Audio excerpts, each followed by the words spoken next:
Welcome to HDTV. You now rocking with your boy. Well, in the news today from the magazine Altitude, or I believe it's Politico, Joe Biden, an old man trying to lead a young country, and a member of the silent generation sandwiched between World War II veterans and boomers finally takes a claim to the presidency.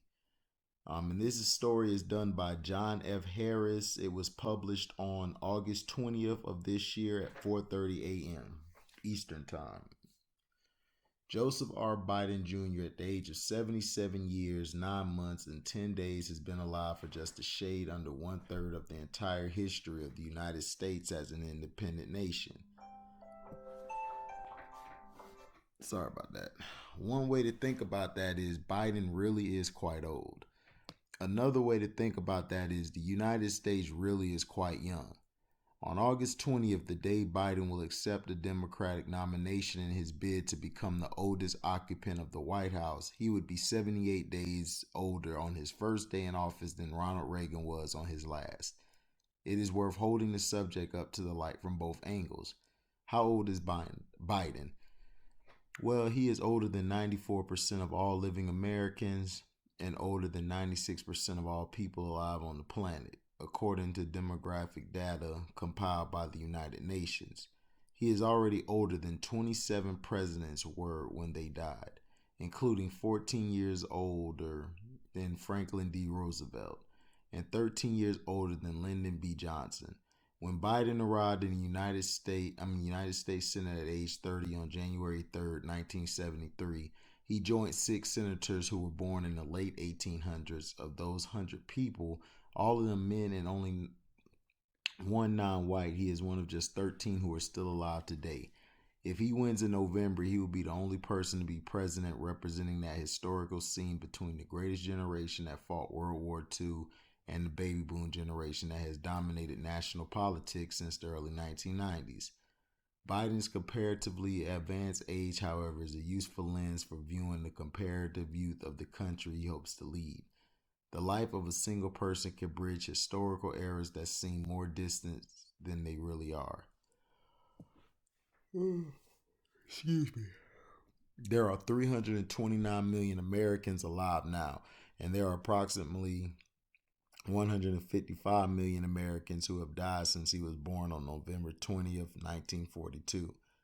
Based on rough demographic estimates, Biden's life has overlapped with well over 80% of the people who have ever lived in America since 1776. Imagine that Joe Biden as an infant was bounced on the knee of someone who was that same age then that he is now. That person in turn was born early enough that he or she, in theory, could have bounced on the knee of Abraham Lincoln. Albert Henry Wilson, the final documented veteran of the Civil War, did not die at age 106 in Duluth. Until Biden was 13 years old in 1956, Peter Mills, the last person reliably known to have been born into slavery, did not die at age 110 in Pittsburgh until 1972. When Biden was in the closing weeks of his first Senate campaign, Biden was born 2 years after Robert Zimmerman, not yet known as Bob Dylan, 7 days before Jimi Hendrix, and 2 months before Janis Joplin. Unlike Henry and Joplin, Biden was not at Woodstock, and it is unlikely he was tempted to attend. By August 1969, he was already practicing law in Wilmington, Delaware, had been married for 3 years, and was changing diapers on an infant son. Perhaps these data points cry out for what journalists call a "so what" paragraph. Here it is. Many icons of baby boomer culture like Bob Dylan were not actually baby boomers themselves, and neither is Biden. The baby boom generational cohort, according to standard demographic conventions, did not begin until January 1st, 1946. This means that Biden, if he wins, will be the only person in history to become a president from a distinct generation of people who were too young to be in World War II but were already emphatically into adulthood by the time Vietnam and the political and cultural upheavals of the 1960s. For 4 decades, from Dwight D. Eisenhower's victory in '52 and George H.W. Bush defeat,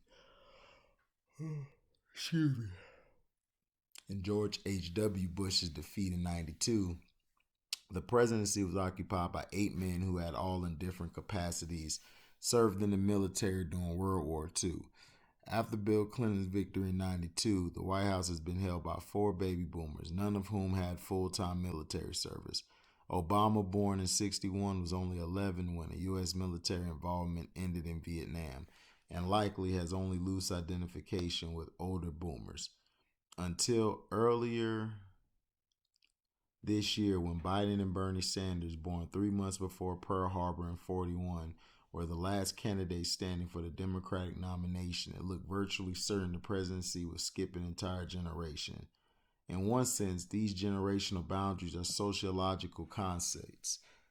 Biden, after all, is just 43 months older than Trump and 45 months older than Clinton, but those 3+ years have an outside historical significance. Have you ever studied old yearbook photos as they change over the 1960s? Biden's photograph in the 65 University of Delaware looks like the most of the young men of his class. And the 20 years before that, a smiling, genial fellow in jacket and tie with neatly trimmed, well-combed hair. Within 3 or 4 years, those yearbook photos will show a cultural transformation underway among both sexes, reflected in long hair, beards, and beaded necklaces. Poses that reflected a defiant individualistic ethos many of these graduates would carry with them over the next 50 years. Sociologists have labeled the block of Americans who came of the age after World War II, but before the tumult of the 1960s, the silent generation. As a politician, the voluble Biden was hardly known for silence, though his general election strategy during the pandemic involves taking far less than Trump. But he does in other ways represent classic silent generation values. This group put a premium on organizational responsibilities. They respected establishment institutions and worked hard to follow the rules and rise within them. They did not issue bracing challenges to government, universities, and business. That came with the huge surge of young people born just in the wake of Biden and his peers. Among Democrats, the silent generation produced people who thrived serving presidents like Leon Panetta and Robert Rubin, both born in 1938. Among women, it produced leaders who entered public life after first raising children like Madeleine Albright and Nancy Pelosi. Albright was in 1937 born and Pelosi 1940. But this generation dutiful ethos never spawned a president. This history suggests one opportunity for Biden if he becomes president. He could help revive functionality and respect for institutions he plainly reveres. By coincidence, the same year Biden came to Congress, the Gallup organization began measuring public confidence in major institutions.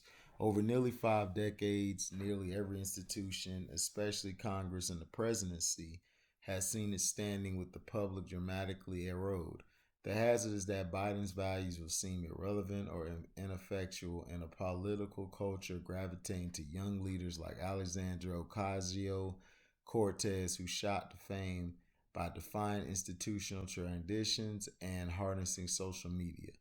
Biden was an adolescent before televisions and living rooms became commonplace, had been in the Senate for a decade before computers arrived, and nearly a quarter century before email. Instagram likely will never become second nature to him. Biden's trajectory also invites reflections on the optics of history. Are leaders becoming less capacious figures, or is that an illusion of time? Biden was born when dominating figures FDR and Churchill bestrode the world stage. He is offering himself nearly 8 decades later, not as larger than life, but as ordinary Joe, a preeminently approached man. Biden's life takes on epic stature primarily when viewed through the prism of tenure. As Senate historical data compiled by my colleague Matthew Choi reveals, Biden in 36 years as senator and 8 as vice president who breaks ties in the Senate served with nearly 20% of 1,000 in 1984 people who have ever served in the Senate. His Senate colleagues stretch from Hubert Humphrey, Mike Mansfield, the longest-serving majority leader, and George McGovern at one end to Barack Obama and Hillary Clinton at the end. This summer marked by the racial unrest and the reminder underscored by Kamalaharris, that a woman has never been elected president or vice president can in some moves produce despair. Can the United States ever really purge its historical inheritance of prejudice? Biden's career, however, is at once a reminder that things do change and that we haven't really been immersed in the effort to change for all that long.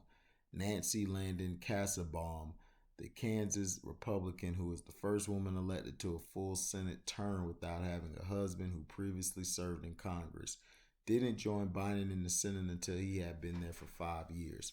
Today, there are 26 women, 17 Democrats, and 9 Republicans in that chamber. Biden was 24 in the long, hot summer of urban racial riots of 1967. Martin Luther King Jr. was 13 when Biden was born. And Biden was 25 when King died. Sorry about that again. Even at Martin Luther King Jr. was 13 when Biden was born, and Biden was 25 when King died. Biden was 13 when Rosa Parks refused to give up her seat on the bus. Even after 36 years in the Senate, Biden has served with only 3 African Americans. That is how many are in the chamber today, a number that would drop to 2 if Biden and Harris win. In his second inaugural address, Lincoln spoke of American slavery's 250 years of unrequited toil, and warned fellow citizens that it could be God's will that every drop of blood drawn shall be paid by another drawn with the sword. There is still a century to go before 250 years of slavery will be matched by 250 years of non-slavery. Biden's personal story is long, and he is trying to write himself into a national story that one hopes is still in its early chapters. He began his public career serving with people born in the 19th century. If he wins the presidency, he surely will have some young aides who will still be alive in the 22nd century. His speech to the virtual convention Thursday evening is one more step in the long march of a politician's shaped by decades of history to make himself the most influential person in contemporary America. Man, that was long. So, what do you think? Do you think Joe Biden is too old to run? I think he is. I don't really trust him. He out here sniffing females, little girls, and women, and doing weird stuff. And then what he said about the blacks back in the day, really kind of rubbed me the wrong way. And Kamala Harris is just worse. All she wants to do is lock brothers up. So I don't trust neither one. I feel both would be bad for the nation. They're better than Hillary, but they're both going to be bad. And we're gonna see how this election gets rigged. But what do you think? Do you think when Biden gets in, he'll be a good president? To me, he's gonna be like all the other presidents, not help black people, and he's gonna ask you to do this and do that for the country, liberty, and for the flag, all that nonsense. But let me know in the comment section what you think about everything. I think he's too old to run this country, and I think he's not gonna be a good president. Just how I feel. Everybody else doesn't have to feel that way, but that's how I feel. So and thank you for listening. Please like, comment, share, and subscribe to the video and hit the notification bell. Once you hit the notification bell, please select all. If you want to talk to me or send me any information, my email is welcome2hdtv@yahoo.com. Again, it's my name you see, welcome2hdtv. And please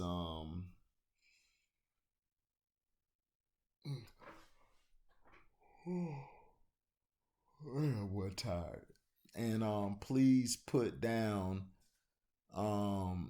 any information or send me anything that you want to send, and let me know how you feel about it. But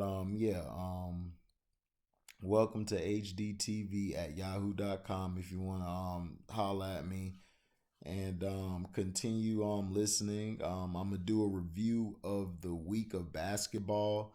I'm watching the games. I'm gonna watch all of them just to see what was what. I saw the Clippers and Mavericks game last night, and I'm gonna give that view. I talked about it some in this video I got finna drop today, but